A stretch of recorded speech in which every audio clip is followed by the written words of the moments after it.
E nessa noite eu quero falar sobre o Evangelho. Quantos aqui são apaixonados pelo Evangelho do Senhor Jesus? Quantos aqui foram alcançados pelo Evangelho do Senhor Jesus? Nós vimos batismos, nós ouvimos a noite inteira falando sobre Evangelho, Evangelho, Evangelho. E mais uma vez nós vamos confirmar isso. Nós amamos o Evangelho do Senhor Jesus. Sabe, vai passando o tempo, a gente percebe que algumas coisas no passado a gente fez errado. Vou dar um exemplo. Quando você não tem filhos, você passa na loja de brinquedos, quando você tem que dar um presente de aniversário para uma criança, e qual é a primeira coisa que você quer dar para uma criança? Que tipo de brinquedo? Aqueles gosmentos, aquele de massinha, aquele que a criança ama, mas os pais odeiam. E eu comecei a descobrir isso quando eu descobri o que é ter uma massinha grudada no tapete.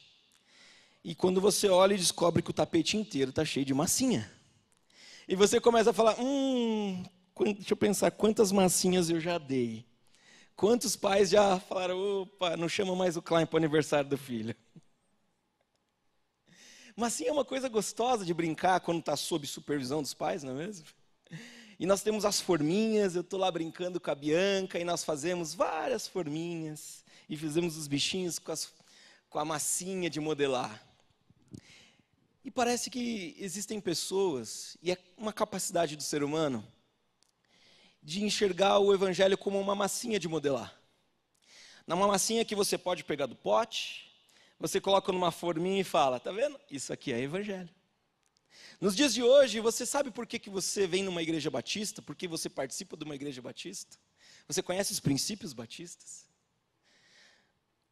Existem igrejas que são diferentes, não só pela forma como creem em pequenos aspectos da palavra, algumas coisas diferentes, mas existem agora igrejas que são diferentes por causa de ideologias políticas. Eu não vou naquela igreja porque aqueles pastores ou aquela igreja, eles estão meio de um lado ou meio de outro. E aí você começa a perceber o que é realmente essencial, o que realmente faz a diferença. Eu queria te convidar a abrir sua Bíblia em Atos 3. E eu gosto muito de Atos 3, Atos, livro do Novo Testamento, capítulo 3. E nós vamos ler esse capítulo, porque mostra algo realmente muito bom. Talvez se você é da igreja há algum tempo, você já ouviu falar da grande comissão, Mateus 28, por exemplo, que quando Jesus ressuscitou após a sua morte, ele se encontra com Maria e fala, chama os discípulos, eu estarei lá no monte, eu vou esperar todos lá. E quando eles chegam no monte, Jesus começa a falar, foi-me dada toda a autoridade no céu e na terra, portanto vão e façam discípulos, batizem, ensinem, façam discípulos de mim. Jesus dá uma grande comissão e mostra que é debaixo dessa autoridade que nós podemos fazer discípulos. Agora imagina depois de um tempo, Jesus também vai dizer, ei, vocês vão, eu disse para vocês ir, mas fiquem em Jerusalém até que venha o Espírito Santo. E eles esperam a vinda do Espírito Santo. Que Espírito Santo? Aquele que Jesus prometeu um dia que estava com seus discípulos. E ele disse assim, eu sei que vocês estão há muito tempo comigo. Vocês estão andando comigo, mas eu estou indo para um lugar onde vocês não podem ir agora. Imagine os discípulos falando assim, como assim Jesus? Nós estamos já há alguns anos te seguindo. Como assim você vai para um lugar e a gente não pode ir com você? E Jesus fala, calma. Eu estou indo preparar morada para vocês. Eu estou indo para a casa do meu pai. Mas não fiquem aflitos. Porque eu enviarei o outro ajudador, o auxiliador, o Espírito Santo. E eles estavam ali esperando a vinda desse Espírito Santo em Jerusalém. E é quando Lucas, o autor do livro de Atos, que está relatando os Atos dos Apóstolos, ele começa a descrever sobre aquilo que vai acontecendo nesses que estavam esperando a vinda do Espírito Santo. No capítulo 2, como você conhece, se você já frequenta a igreja há um tempo, veio a vinda do Espírito Santo, né? O Espírito Santo desce, enche aqueles homens, mulheres da presença dele, eles começam a perceber algo sobrenatural acontecendo, e Lucas vai escrevendo e dizendo o que acontecia ali, e muitos milagres aconteciam por meio dos dos apóstolos, dos discípulos. E é aqui que nós chegamos em Atos 3.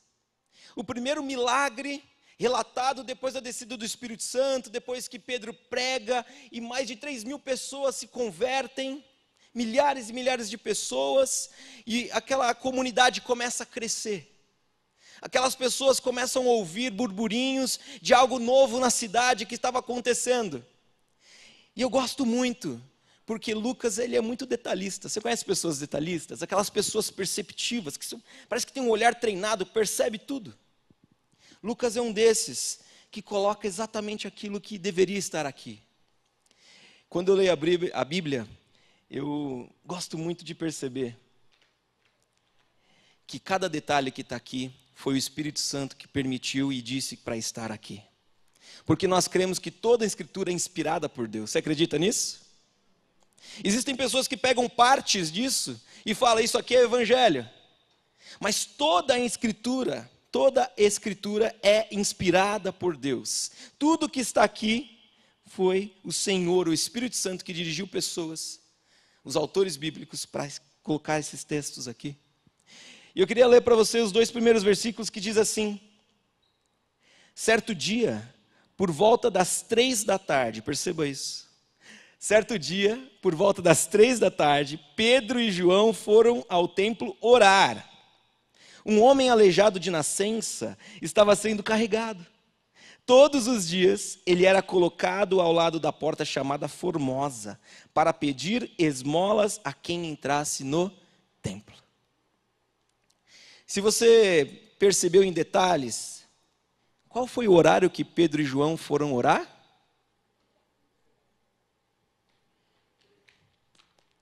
Por volta das 3 da tarde. E eu gosto desses detalhes bíblicos, porque eles expressam algumas coisas interessantes. Aqueles homens haviam se convertido, sido batizados, estavam vivendo o Evangelho, e eles continuavam a fazer coisas essenciais, coisas que eram necessárias. Eles iam ao templo orar. Havia 2 horários para ir até o templo. 2 horários onde as pessoas iam adorar a Deus. Existiam 2 horários de pico, vamos dizer assim. Um pela manhã e outro às 3 da tarde. E Lucas quer dizer exatamente isso, que eles estavam indo no segundo horário, no horário da tarde, para o culto da tarde, vamos dizer assim.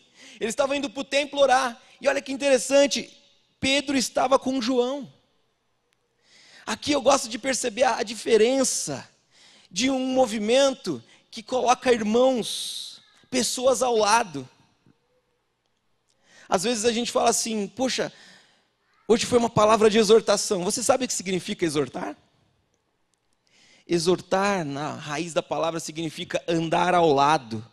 Quando nós exortamos alguém, nós andamos ao lado, para endireitar caminhos, para andarmos juntos. E quando nós estamos experimentando um pequeno grupo, o discipulado na nossa igreja, quando nós falamos a importância disso, nós estamos dizendo para você, Pedro, precisa de um João na sua vida. É uma bênção você caminhar. Hoje nós ouvimos falar de um pastor muito querido da nossa igreja, que tem muitos companheiros de jornada, eu sou um deles. Quantas e quantas coisas nós fizemos em nome de Jesus, porque andamos juntos. Um homem aleijado de nascença estava sendo carregado.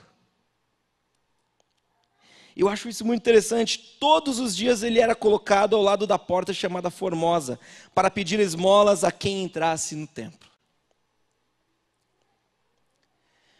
Você sabia que um aleijado naquela cultura não podia entrar no templo? Um aleijado era visto como maldizente, maldito. Era alguém que foi amaldiçoado por Deus, pelos seus pais. Os seus pais fizeram alguma coisa errada porque ele era assim. Ele era rotulado, ele não podia entrar no templo, porque era da lei. Imagina um homem que era carregado até ali. E a palavra de Deus diz que ele fazia isso todos os dias. Alguém levava ele. E ele estava sendo carregado e era colocado dentro na entrada de uma das portas do templo. Essa porta não era a porta principal. Era a porta onde as mulheres entravam, os gentios entravam, porque havia uma porta principal onde somente aqueles nascidos naquela região, que eram da religião desde sempre, podiam entrar para adorar a Deus. Mas veja aqui no primeiro versículo ainda, Pedro e João foram ao templo orar. Eles não estavam dentro do templo orando. Dentro do templo havia muitas coisas. E as pessoas, os gentios, as mulheres, eles tinham que ficar em lugares separados para fazer suas adorações, para adorar a Deus. E eu fico me perguntando nos dias de hoje, como isso caberia para nós? Será que quando chega uma pessoa com uma deficiência, como que nós olhamos ela? Eu já escutei com os meus ouvidos aqui, nessa cidade, pessoas com essa mentalidade dizendo, fez alguma coisa errada, o pai e a mãe fez alguma coisa errada, isso é maldição. Que pena ter essa mentalidade, é triste. E essa mentalidade estava aqui, de um homem que era rotulado, de um homem que não podia ter acesso àquilo que era precioso. Você lembra de Jesus quebrando as coisas dos mercadores no templo? Você sabe por que ele fez isso? Porque eles estavam vendendo a fé. Porque eles estavam lá com as mesas vendendo as pombinhas, porque os pobres tinham que comprar as pombas para fazer seus sacrifícios. Porque outros animais eles não podiam comprar, porque era muito caro. E como bom comerciante, aqueles homens chegavam e falavam assim, poxa, tem bastante demanda, o que a gente faz com o preço? Aumenta, vai ter que comprar. E era isso que eles estavam fazendo, e Jesus fala assim, aqui não é isso, porque Jesus queria colocar um princípio diferente, o princípio da graça.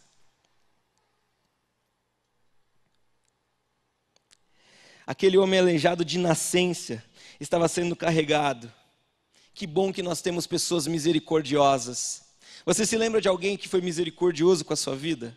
Alguém que te acolheu, te abraçou, que te ajudou nos momentos mais difíceis? Que bom que existe o dom de misericórdia, pessoas desse ministério da enfermaria da fé. Pessoas que estão ali cuidando dos cacos que sobram de nós. Ele era carregado todos os dias para pedir esmolas. Talvez no lugar onde as pessoas, na entrada, estivessem mais sensíveis. E eu fico me perguntando, por que aquele homem não foi para a entrada da cidade? Por que aquele homem não foi, por exemplo,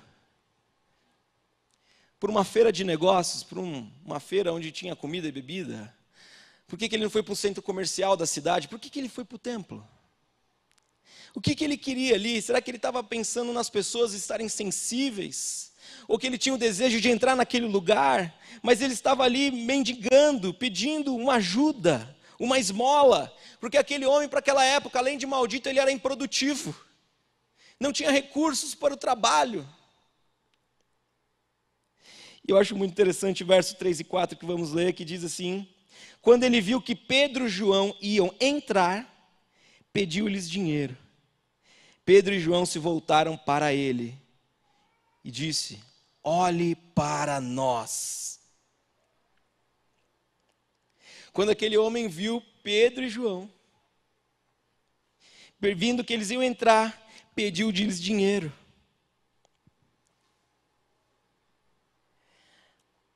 Olha como isso é precioso. Pedro e João voltaram-se para ele.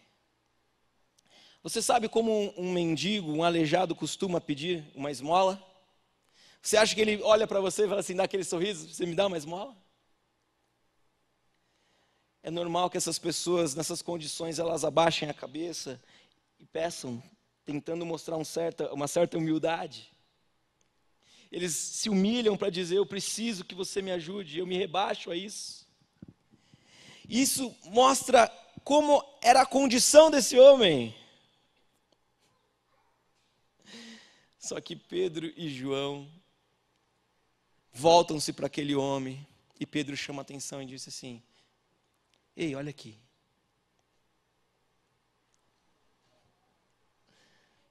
Eu não sei se você sabe, mas na internet agora, a moeda mais valiosa que nós temos não é o euro, não é o Bitcoin, não é a libra esterlina, não é o dólar. Sabe qual que é a moeda mais valiosa da internet? É a sua atenção. Quando você está na internet, o Google, os aplicativos, as redes de anúncios, eles estão assim de olho, querendo saber o que você está vendo, o que prende a sua atenção. Porque aquilo que prende a sua atenção vale dinheiro. Vale mais do que o índice de dólar, de Bitcoin, de qualquer coisa. Porque se eu sei o que você gosta, o que você está procurando, eu ofereço para você.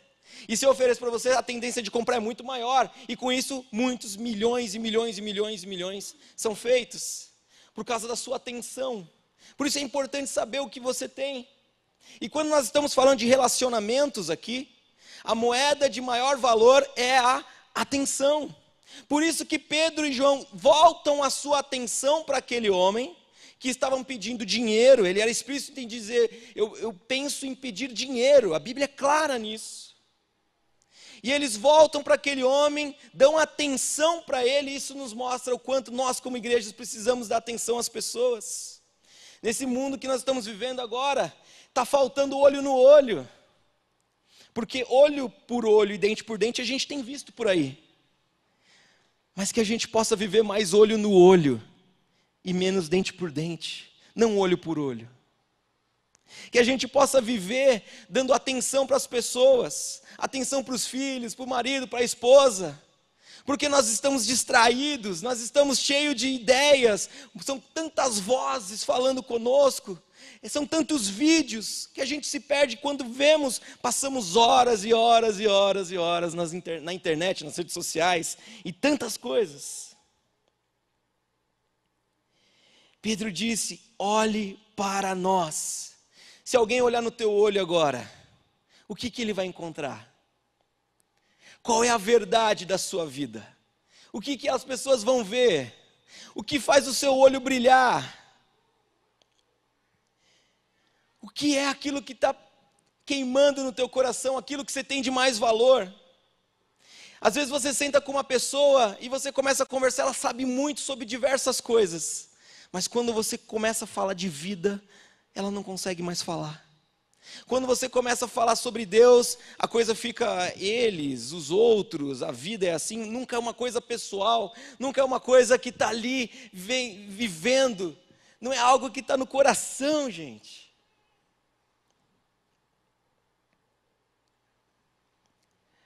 Quando alguém dá atenção e olha nos seus olhos, aquela pessoa fixa com você, o que você pode entregar para ela? É o Evangelho. É o Evangelho que muda tudo. É o Evangelho da graça de Deus. Nós estávamos numa conversa, num aplicativo de conversas por áudio, e lá haviam muitos teólogos, alguns muito famosos, nós estávamos conversando, eu estava lá também, e entrou uma pessoa, um famoso de internet, falando assim, olha, me converti há pouco tempo, eu estou querendo entender o que é esse negócio de Deus predestinar alguns e outros não. E aí aqueles teólogos se inflamaram e começaram cada um a falar sua opinião, sua opinião, sua opinião. E eu parei eles. Eu falei assim, ei, eu posso te fazer uma pergunta agora? E aí ele falou, claro. Eu falei assim, você está ouvindo sobre muitas teorias de salvação e tudo mais, mas eu queria te fazer uma pergunta. Você sabe por que alguém precisa ser salvo? E veio aquele silêncio e ele tentou responder. Eu falei, não, peraí, eu vou te ajudar. E eu quero refazer essa pergunta para você. Você sabe por que alguém precisa ser salvo? Se alguém chegar para você amanhã e falar assim, por que eu deveria ser salvo? Você sabe explicar? E eu comecei a falar com aquele jovem. E eu falei para ele, você lembra daquela história de Adão e Eva? Já ouviu falar sobre ela? Sim. Sim, Deus criou aquele jardim, criou o homem e a mulher, falou que eles podiam fazer tudo, menos comer daquele fruto, da árvore do conhecimento do bem e do mal. Eu não sei quanto tempo eles resistiram para não comer ali, aquele fruto. Mas em algum momento eles foram tentados, e eles foram lá e comeram daquilo. O resumo da história do Éden é que se eu ou você estivéssemos lá, nós comeríamos do fruto. E é por isso que a maldade veio desde Adão e Eva, e nós todos somos pecadores. porque é esse pecado da desobediência. E eu já escutei um homem uma vez falando assim, mas Deus é mau, por que ele sabia que o homem ia pecar, Adão e Eva, por que ele deixou pecar, por que ele colocou o fruto lá? E eu expliquei que Deus é amor, e que o amor não cria prisões, aprisionamentos. O amor não aprisiona. Deus não nos fez robôs. Deus não nos programou e falou assim, você tem que me amar, você tem que me amar. E os filmes futuristas são mais ou menos isso, não é mesmo? Quem gosta de filme futuro, de robô? É muito bom, ficção científica. E a história, o roteiro é quase mesmo sempre. Tem uma linha de produção de robôs, aí um dá um defeito, e ele fica com o olhinho vermelho, e aí ele começa a tentar contra todo mundo, e aí aquele vírus, aquela coisa, toma todos os outros robôs e vira uma revolução. E você sabe qual que é a primeira lei da robótica? É de que a criatura não pode se voltar ao Criador.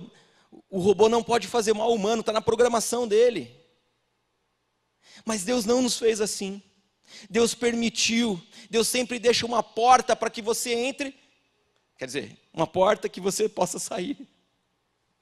Deus te dá o amor, te dá a graça, mas Ele quer que você o ame por quem Ele é. Não o ame por obrigação. Você não está programado para amar a Deus. Deus dá certa liberdade para que você escolha isso. Só que a consequência disso é o pecado, e Deus é santo. E o pecado é trevas, e Deus é luz e não se mistura com trevas. O pecado não se mistura com Deus que é santo, santo, santo. E sabe o que acontece? Agora a vida, depois da queda de Adão e Eva, ela tem início e fim. E no fim das nossas vidas nós seremos julgados. E Deus irá julgar. E Deus vai nos colocar diante de um trono onde eu e você estaremos sentados. E Ele é o juiz, e Ele vai julgar as nossas obras, julgar a nossa vida. E Ele vai sentenciar e vai dizer: você, réu, está condenado, porque nenhuma das suas obras, nada pode apagar o pecado que é em você. Você não pode voltar à minha presença, você está condenado. Mas nós sabemos que Deus é juiz, mas Ele não é uma única pessoa, Ele é uma trindade, um ser divino.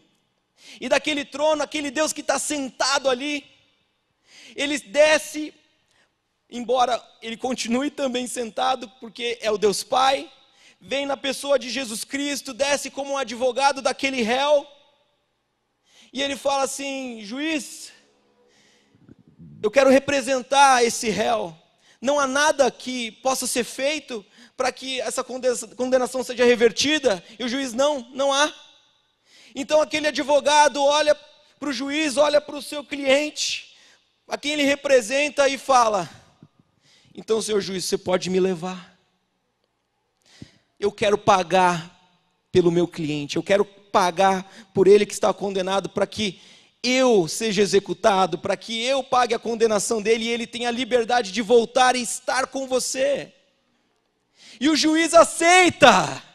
O nome disso é graça. É o que Jesus fez por nós, nos justificou, pagou o preço daquilo que não poderíamos fazer.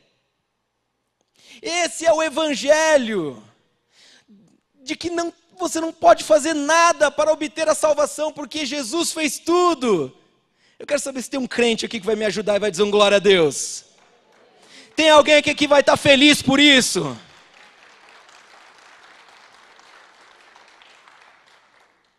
É isso que queima nos olhos de Pedro e João, de ver um evangelho vivo, autêntico. E quando ele olha para aquele homem, chama a atenção dele: levante o seu rosto, olhe para mim, fixe nos seus olhos. Eu não tenho ouro nem prata, mas aquilo que eu tenho eu te dou. E se o nosso evangelho, se aquilo que cremos é diluído, o que você vai mandar fazer a pessoa? Procura um psicólogo. Olha que o seu problema você precisa de um coaching. E olha, coaches muito bons aí, muito bons mesmo. Psicólogos muito bons. E tem alguns que estão dizendo que você tem que ser a sua melhor versão. E eu acredito nisso. Só tem um problema. O Evangelho não fala para você ser a sua melhor versão sem ter a Cristo, porque necessário é nascer de novo. Nada adianta você ser muito bom, ser excepcional, ter a sua melhor versão de um sistema corrompido que não vai te levar para o céu. Agora, se você nascer de novo, ter uma nova natureza, aí sim, Deus vai usar o Espírito Santo para te levar para santificação. E nós vamos ver Efésios 4 dizendo isso, onde Deus dá apóstolos, profetas, evangelistas, pastores e mestres para edificar a igreja, até que todos cheguem à estatura do varão perfeito, a estatura de Cristo, a plenitude de Cristo, até que sejam parecidos com Jesus. É por isso que nós somos igreja. É por isso que não dá para ser evangelho sozinho, não dá para ser igreja sozinho, porque Deus coloca pessoas, coloca a igreja, a comunidade. Por isso que nós estamos juntos, para que sejamos aperfeiçoados, até que alguém olhe para você e fale assim: a sua melhor versão é Jesus Cristo. Alguém dá um aleluia aí.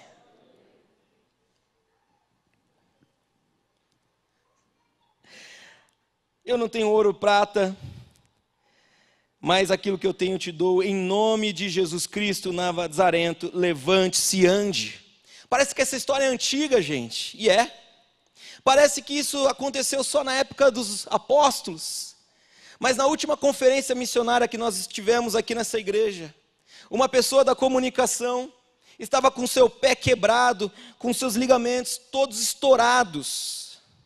Alguém que precisava de ajuda para caminhar, estava com a botinha ali no pé, depois de uma semana que estava ali, ia ter que fazer cirurgia, tinha raio-x, tinha tudo. E um jovem, que não tinha muitas posses não, ele estava numa das salas conosco, ouvindo falar do Evangelho, ouvindo o missionário falando como que ele trabalha, como que ele vive, o que ele crê, como ele olha para as pessoas. Aquele jovenzinho saiu dali inflamado, e aquela pessoa estava ali, bem ali, e aquele jovenzinho olhou para ela, não conhecia, falou assim: o que aconteceu na sua perna? E aquela pessoa olhou e falou: olha, fiz isso, joguei um futebol, estourou aqui meus ligamentos, vou ter que passar por um procedimento. E aquele jovenzinho dentro da nossa igreja falou assim: posso orar por você? Pode. Ele orou por aquela perna, por aquela pessoa, no nome do Senhor Jesus Cristo. Eu estava na comunicação, junto com outros irmãos, e daqui a pouco chega aquela pessoa, pulando de alegria. Você entendeu que ela chegou pulando de alegria? E ela: me ajuda a tirar a bota aqui, me ajuda a tirar a bota. E quando ela tirou a bota, ela não acreditava, ela mexia o pé, e ela colocava o pé. Eu estou curada. E eu filmei aquilo, eu falei: quem fez isso por você? Ela disse: foi Jesus Cristo. Ela não era nova convertida, ela era uma pessoa que desde a sua infância conhecia o Senhor Jesus, porque Jesus faz milagres, e é no poder da autoridade do nome de Jesus que o Evangelho de Jesus é pregado, porque o Senhor está levantando no meio dos milagres, bandeiras do Evangelho. Quando os milagres acontecem, como aconteceu aqui nessa história, algo diferente surge naquela situação. Lembra que eu te falei que era horário de pico? Lembra que eu te falei que as pessoas estavam ali, as mulheres estavam no pátio? E nós vemos aqui, nesse texto, o homem fixou o olhar neles, esperando receber alguma esmola. Mas Pedro então disse: não tenho prata nem ouro, mas o que lhe tenho lhe dou. Em nome de Jesus Cristo Nazareno, levante-se e ande. E aconteceu naquele dia algo especial. E aí eu queria definir para você o que é aquilo que Pedro e João estavam cheios, aquilo que os seus olhos brilhavam. O nome disso é unção. Mas você me pergunta: pastor, o que é unção? Nós estamos vivendo aqui século 21. Eu quero te dizer que unção é a ação de Deus nas nossas vidas. Isaías 10, 27, estava falando da parte de Deus para o seu povo, que estava sendo torturado pelo povo assírio. E diz assim: e acontecerá naquele dia, que a sua carga será tirada do teu ombro, o seu jugo do teu pescoço, e o jugo será despedaçado por causa da unção. É por causa da unção que você será liberto, é por causa da unção que a sua família será liberta, é por causa da unção que o pecado vai sair da tua família, é por causa da unção, da ação de Deus, que os milagres vão acontecer. É por causa dele, não é por causa de nós. Mas veja, Deus, por meio de Jesus Cristo, disse lá, ele ressurreto, eu vos dou toda a autoridade, porque eu recebi essa autoridade, é debaixo dessa autoridade, do meu nome, que vocês vão curar, que vocês vão batizar, que vocês vão discipular. Esperem o Espírito Santo, e receberam o Espírito Santo, agora eles estão cheios do Espírito Santo, e estão agora manifestando a ação do Espírito Santo de Deus. A unção nada mais é do que o Espírito Santo dentro de você, vivendo e transbordando através da sua vida. É isso que é a unção, é a ação de Deus por meio da sua vida, porque nós temos o Espírito de Deus. Quem aqui tem o Espírito de Deus? Nós somos como um barro que na mão do oleiro vai se tornando um vaso, e ele vai moldando aquele vaso, mas se você, como barro, vai fazendo resistência, não permitindo que Deus molde esse vaso, aquele vaso quebra, e basta que o oleiro vá mais uma vez, desmanche e torne-o novamente barro. Se o barro não se entregar por completo, aquele oleiro não consegue fazer o vaso. E nós temos a bênção de sermos pessoas comuns. Nós ouvimos tanto de super-heróis, de pessoas super capacitadas, e no Evangelho nós não vemos nada disso. Nós vemos homens e mulheres comuns. Essa é a bênção da nossa vida, sermos comuns. Porque o que vale em nós não é o vaso, não é os rótulos, os adornos do nosso vaso, mas o que vale é o óleo que é derramado nesse vaso, o óleo da unção, a bênção, a ação de Deus, nós estarmos cheios do Espírito Santo. E é isso que o Senhor quer trazer para a sua vida hoje, você que já conhece o Senhor. Você que já tem uma vida, uma experiência com o Espírito Santo, você que já frequenta a igreja, você que já ouviu falar do Evangelho, para que o reino de Deus expanda, Deus quer levar um discípulo, basta um discípulo para que o reino de Deus esteja presente em algum lugar. Porque quando você chega naquela empresa, ali não tem só a bandeira da empresa, ali não há somente a bandeira do Estado. Quando você pisa, sendo um discípulo de Jesus, a bandeira do Evangelho está ali. No mundo espiritual todos já sabem. Ali está o reino de Deus, a bandeira do Evangelho. Quando você vive para Jesus, quando você se permite ser usado por Deus, sabe o que está acontecendo? Deus vai fazer grandes coisas e as pessoas vão testemunhar. Ali é estancada a bandeira do Evangelho. O que o Senhor nos pede é pureza. O que o Senhor nos pede é voltar à essência do Evangelho, para que ela seja a nossa única mensagem. Se um dia alguém falar para você: ei, você poderia fazer o meu casamento? Acontece com os pastores. Você pode fazer o meu casamento, mas você poderia não falar de Jesus, porque ia causar um certo estranheza nas pessoas. Sabe o que eu te aconselho? Não vá. Não aceite. Porque você vai lá falar do quê? Do amor? Da filosofia do amor? Da junção? Se a tua única mensagem não for o Evangelho, talvez você não entendeu o que é ser um discípulo de Jesus. A nossa única bandeira deve ser a bandeira do Evangelho, aquela que a gente sobe lá no alto, é a nossa mensagem, é a nossa vida. E por meio do Evangelho sim, fazemos negócios. Por meio do Evangelho sim, nós promovemos justiça, nós fazemos tantas coisas. E aconteceu aqui, que quando aquele homem deu um salto, os seus tornozelos, a sua perna ficou firme, as pessoas que estavam ao redor começaram a falar: o que está acontecendo? É ele. Eles conheciam aquele mendigo aleijado. Ele está de pé, gente, vocês viram?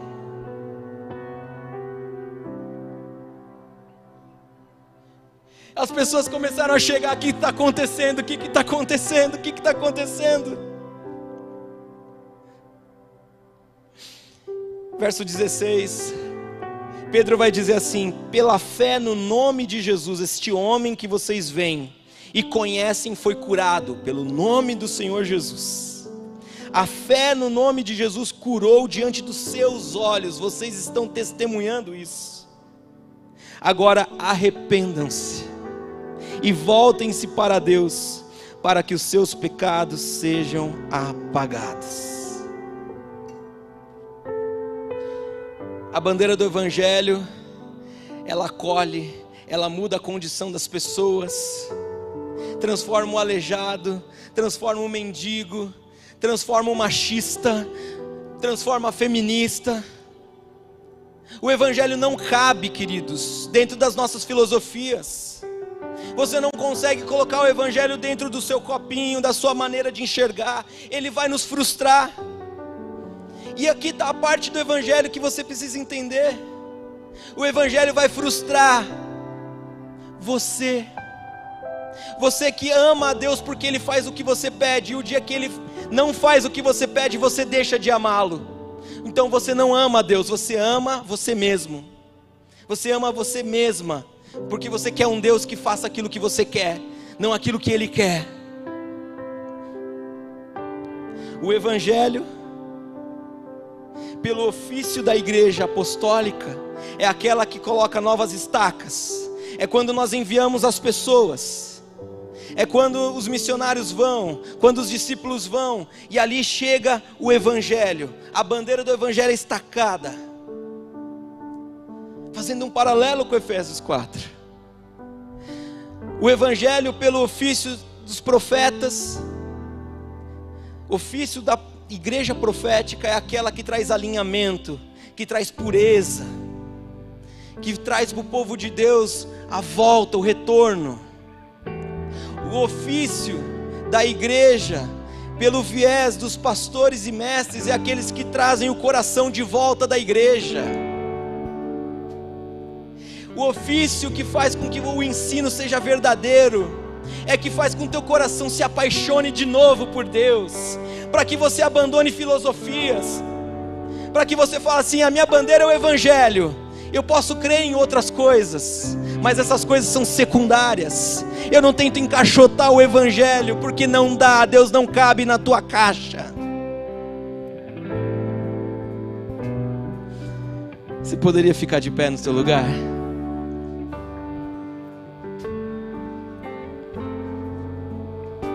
Existe uma ação de Deus, existe uma graça especial nesse momento.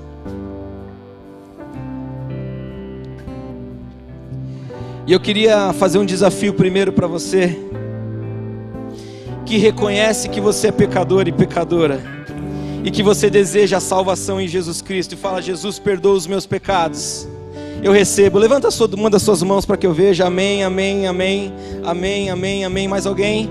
Amém, mais alguém? Amém, amém, estou vendo você. Amém. Há mais alguém que deseja confessar os seus pecados? Fala: Jesus, muda a minha vida. Há mais alguém? Amém, já vi. Amém. Há mais alguém ali? Amém. Alguém aqui nesse meio? Mais alguém? Amém, te vi. Mais alguém que deseja reconhecer os seus pecados e falar: Jesus, é isso mesmo, faça isso, por favor, salve-me. Aleluia. O segundo desafio que eu tenho para você é para que você permita a ação de Deus por meio da sua vida, para que mais e mais pessoas conheçam do Evangelho autêntico do Senhor Jesus. Quem deseja fazer essa oração, levante uma das suas mãos. Aleluia, amém, amém, amém. Vi você, amém. Mais alguém, amém. São muitas mãos, queridos. Aleluia, aleluia. Nós vamos cantar, e eu quero, como um ato de fé, eu quero convidar primeiro você que levantou a sua mão falando: Jesus, eu quero ser salvo, obrigado por ser esse advogado que se doou no meu lugar. Eu quero te convidar, nós vamos orar por você, e eu quero te convidar, vem até a frente enquanto essa canção é cantada. Nós vamos experimentar de algo maior. Vem até aqui, estou te aguardando, estamos aguardando você. Aleluia, venha com fé. Milagres eu posso ver, a tua tua mão aqui, o teu poder, meu Deus, movendo-se está. Tua voz me chamar, suscitando o que morto está. Como Lázaro, me levantar. Eu sei que tudo podes, meu Deus, faz outra vez. Tudo é possível, tudo tu podes fazer. Meu Deus não perde as batalhas, não perde as batalhas. Eu sei, não falhará. Aleluia. Você que levantou a sua mão, eu quero, como um ato de fé, te convidar até aqui à frente, onde você vai falar: Senhor, eu quero um novo tempo do Evangelho na minha vida. Senhor Jesus, eu quero ser movido por essa nova ação, por essa unção. Nós vamos cantar e eu quero que você tenha a fé, a coragem de vir até aqui para receber uma oração e falar: sim, Jesus, eu recebi o seu chamado, o renovo do teu Espírito e vou viver isso. Vem até a frente, em nome de Jesus. Transforma o meu interior pelo poder do teu Espírito. Posso ouvir o vento a soprar e as muralhas cairão, assim como fizeste em Jericó. Meu ser a se quebrantar. Eu sei que tudo podes, meu Deus, faz outra vez. Tudo é possível, tudo tu podes fazer. Meu Deus não perde as batalhas, não perde as batalhas. Eu sei, não falhará. Diga, igreja, tudo é possível. Tudo é possível. Tudo Ele pode, diga. Tudo tu podes fazer. Meu Deus não perde as batalhas, não perde as batalhas. Eu sei, não falhará. Deus vai colocar essa semana o nome de uma pessoa na sua mente. Uma pessoa que para você é uma causa perdida. Você fala: isso aqui não tem jeito, é só Deus. Sim, Deus quer usar essa unção, essa ação dele, para quebrar o jugo sobre a vida dessa pessoa, para que ela viva a novidade em Cristo Jesus. Digam aleluia. Deus quer usar a sua vida, igreja. Vamos viver esse mover, esse novo tempo. Vamos levantar a bandeira do Evangelho e dizer: aqui nós profetizamos um novo movimento, um novo tempo nas casas, nas famílias, na cidade, porque a igreja do Senhor Jesus está de pé. Nós levantamos a bandeira do amor, da graça, da justiça, do serviço, da dignidade, o Evangelho do Senhor Jesus. Vamos orar, queridos. Pai, obrigado por esse tempo, obrigado por falar conosco. Espírito Santo, continua trazendo mais da tua presença, continua trazendo mais da tua palavra para nós. Nos desafia, Pai, para que saiamos daqui e essa semana seja um movimento onde nós vamos fazer mais para Ti, onde nós vamos recuperar a nossa identidade em Ti, onde pessoas serão transformadas, porque nós cremos no poder do nome do Senhor Jesus, e o Senhor fará grandes coisas, porque para Ti tudo é possível. Nós cremos que para o Senhor tudo é possível. Eu agradeço por cada vida que reconheceu Jesus como o seu único, suficiente Salvador. E eu peço por cada irmão e irmã que se disponibilizaram, que sentiram e ouviram a sua voz.